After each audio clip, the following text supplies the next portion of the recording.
Hi hello welcome to 24/7 news TV. Telugu రాష్ట్రాలకు మరో ముప్పు పొంచి ఉందని వాతావరణ శాఖ తెలిపింది. ఏపీ, తెలంగాణకు నేడు వర్ష సూచన ఉన్నట్లు సూచించింది. అరేబియా మహాసముద్రంలో అల్పపీడనం కొనసాగుతోంది. అది మరో 2 రోజుల పాటు ఉంటుంది. తర్వాత బలహీనపడుతోంది.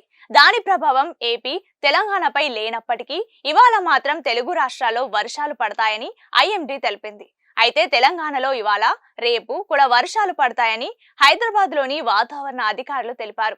రాయలసీమ, ఉత్తర తెలంగాణలో తేలికపాటి నుంచి మోస్తారు వర్షాలు కురుస్తాయి. ఆ తర్వాత సాయంత్రం వరకు కొన్ని ప్రాంతాల్లో మోస్తారు వర్షాలు కురుస్తాయి. తెలంగాణలో సాధారణంగా గంటకు 11 కిలోమీటర్ల గాలి వేగం ఉంటుంది.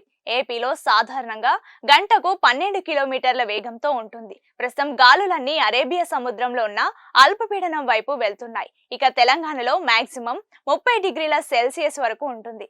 ఏపీలో 31 డిగ్రీల సెల్సియస్ ఉంటుంది. రాత్రి చలి తగ్గి వేడి పెరుగుతుందని వాతావరణ శాఖ తెలిపింది.